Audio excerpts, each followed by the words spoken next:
Assalamualaikum teman-teman. Semoga kita selalu diberikan berkah dan rahmat dari Allah.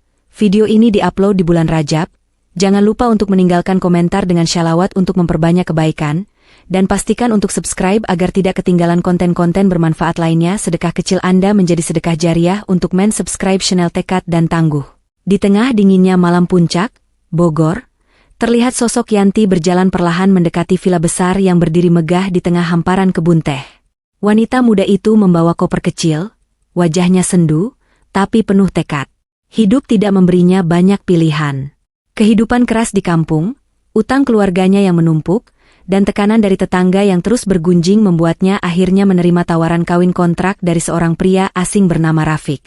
Yanti lahir di sebuah desa kecil di Sukabumi, di tengah keluarga yang serba kekurangan. Ayahnya seorang buruh tani, ibunya penjual gorengan keliling. Hidup mereka adalah siklus kemiskinan yang tak pernah berhenti. Hasil panen kecil, utang menumpuk, dan kebutuhan hidup yang terus meningkat. Namun, di balik kesulitan itu, Yanti tumbuh menjadi gadis yang tegar. Saat usianya menginjak 19 tahun, ia menikah dengan Wahyu, seorang pemuda desa yang juga hidup pas-pasan.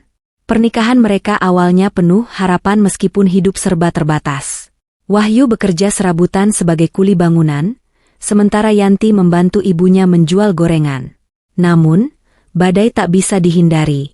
Setelah 2 tahun menikah, ekonomi keluarga semakin memburuk. Utang keluarga Yanti yang sudah menggunung menjadi beban dalam rumah tangga mereka. Wahyu mulai kehilangan semangat.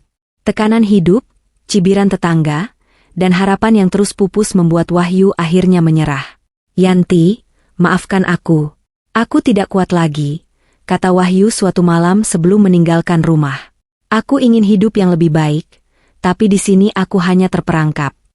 Yanti hanya bisa menangis, memohon agar Wahyu tidak pergi, tapi suaminya tetap pergi meninggalkan dirinya yang saat itu sedang mengandung anak pertama mereka.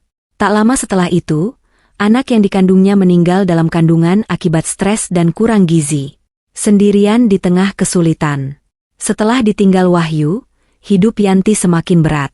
Ia harus mengurus keluarganya yang masih bergantung padanya, termasuk 2 adik yang masih kecil. Utang keluarganya semakin menumpuk, membuat rentenir mulai datang setiap hari ke rumah mereka, mengancam dan membuat keributan. Yanti bekerja serabutan, menjadi pembantu rumah tangga, mencuci pakaian tetangga, bahkan menjual sisa hasil kebun kecil milik keluarganya. Tapi penghasilannya tidak pernah cukup. Setiap malam, ia menangis dalam sunyi, bertanya kepada Tuhan mengapa hidupnya begitu berat. Di tengah keputusasaan itu, datanglah seorang wanita bernama Mira, seorang perantara kawin kontrak di daerah puncak. Mira mendengar cerita tentang Yanti dari salah satu tetangga yang iba melihat penderitaannya. "Yanti, aku punya tawaran untukmu," kata Mira suatu sore. "Ini tidak akan lama, hanya beberapa bulan. Kau bisa mendapatkan uang yang cukup untuk melunasi utang keluargamu." Yanti awalnya menolak. Batin dan harga dirinya menolak ide itu. Tapi, setelah rentenir datang dan mengancam akan mengambil rumah keluarganya, ia merasa tak punya pilihan lain. "Aku hanya ingin keluargaku bebas dari utang," pikirnya dengan air mata mengalir. Dengan hati yang berat, Yanti akhirnya menyetujui tawaran itu. Ia diberitahu bahwa pria yang akan menikahinya bernama Rafiq, seorang pria asing yang mengaku berasal dari Timur Tengah. Mira menjelaskan bahwa pernikahan ini hanya untuk formalitas, dan setelah beberapa bulan, pernikahan akan berakhir tanpa ikatan. "Aku tidak tahu apa yang akan terjadi nanti, tapi aku harus melakukannya," gumam Yanti sambil memeluk ibunya yang sudah tua. Dengan uang muka yang diberikan Mira, Yanti melunasi sebagian utang keluarganya. Ia berpamitan kepada keluarganya dengan hati berat, berharap bahwa setelah semua ini selesai, ia bisa kembali ke kampung dengan kehidupan yang lebih baik. Namun, Yanti tidak tahu bahwa keputusan ini akan membawanya ke dalam kegelapan yang lebih dalam, sesuatu yang jauh lebih mengerikan dari sekadar kemiskinan. Awal pertemuan dengan Rafiq. Ketika pertama kali bertemu Rafiq di sebuah restoran mewah di Bogor, Yanti merasa gugup. Rafiq adalah pria yang tampan, dengan senyuman yang memikat dan bahasa yang lembut. Ia terlihat sangat berbeda dari laki-laki lain yang pernah ditemui Yanti. "Jangan khawatir, Yanti," kata Rafiq dengan suara lembut. "Aku hanya ingin kita saling menghormati. Ini akan menjadi pengalaman yang mudah bagimu." Namun, di balik sikapnya yang ramah, ada sesuatu yang aneh. Mata Rafiq terlalu tajam, sorotnya terlalu dalam, seperti menyimpan rahasia yang sulit dijangkau. Aku hanya perlu bertahan selama 3 bulan, pikir Yanti dalam hati. Ia tidak tahu bahwa pernikahan ini bukan sekadar transaksi, melainkan perjanjian yang akan membawanya ke dalam dunia yang tidak pernah ia bayangkan sebelumnya. Rafiq, pria yang mengaku berasal dari Timur Tengah, adalah sosok yang sulit dilupakan. Ia berwajah tampan, kulit eksotis, dan sorot matanya dalam namun penuh misteri. Ketika pertama kali bertemu di sebuah restoran, Yanti merasa ada daya tarik aneh dari pria itu, meski hatinya sempat diliputi rasa takut. Namun, uang yang dijanjikan Rafiq, jumlah yang cukup besar untuk melunasi utang keluarganya, membuat Yanti menyingkirkan keraguannya. Awal yang aneh. Villa tempat mereka tinggal selama perjanjian itu terasa megah, tetapi menyeramkan. Letaknya terpencil, jauh dari keramaian, dengan hawa dingin yang selalu menyelimuti. Malam pertama Yanti di sana sudah dipenuhi keanehan. Rafiq hampir selalu menghindari sinar matahari. Ketika pagi datang, ia beralasan bahwa kulitnya sangat sensitif terhadap cahaya matahari. Ia tidak pernah makan bersama Yanti, bahkan makanan yang disajikan untuknya selalu tetap utuh. "Kau tidak usah khawatir, ini hanya tradisi keluargaku," kata Rafiq setiap kali Yanti mencoba bertanya. Namun, yang paling mengganggu Yanti adalah kebiasaan Rafiq meminta dupa dibakar setiap malam. Asapnya membuat Yanti sulit bernapas, dan aroma aneh yang menyeruak memenuhi kamar itu membuat bulu kuduknya merinding. Ketika Yanti mengeluh, Rafiq hanya tersenyum lembut. "Ini untuk melindungimu," katanya, tapi Yanti tidak pernah tahu apa yang ia maksud. Teror tengah malam. Malam-malam di villa itu terasa seperti mimpi buruk. Setiap kali Yanti mencoba tidur, ia mendengar suara langkah kaki di luar kamar, seperti seseorang berjalan mondar-mandir.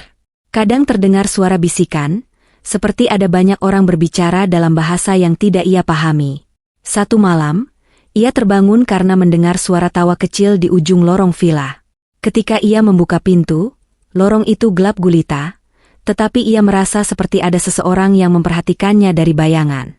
Ketakutannya semakin menjadi ketika ia mendapati kaca cermin di kamar mandi tiba-tiba retak tanpa alasan.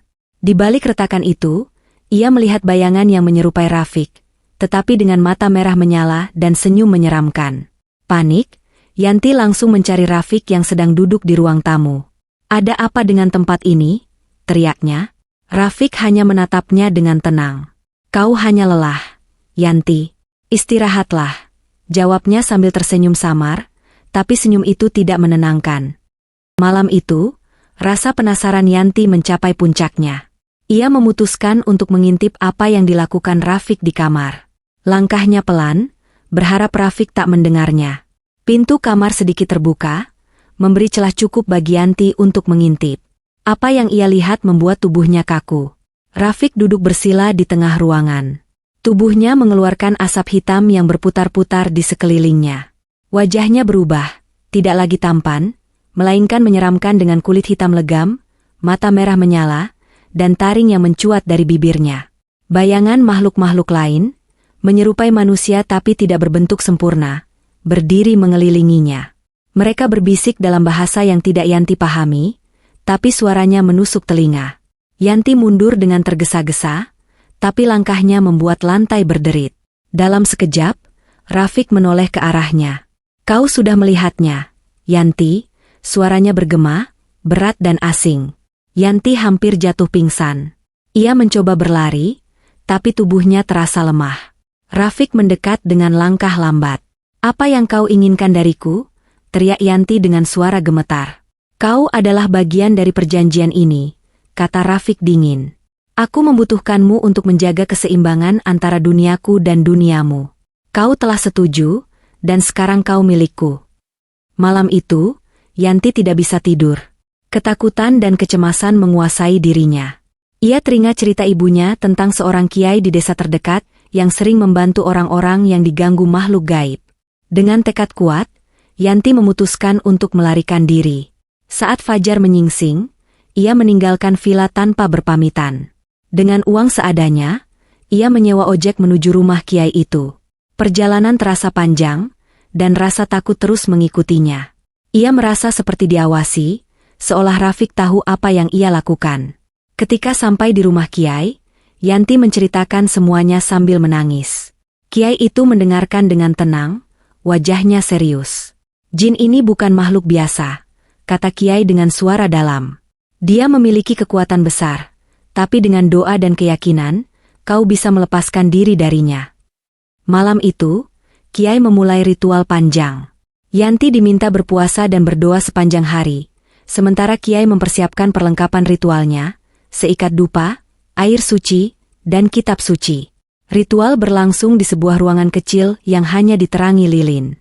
Kiai membaca ayat-ayat suci dengan lantang, sementara Yanti duduk di sudut, berdoa dengan penuh harap. Namun, ketika ritual berlangsung, suasana berubah drastis. Angin kencang tiba-tiba berhembus, membuat api lilin berkobar besar. Suara tawa menyeramkan terdengar di seluruh ruangan.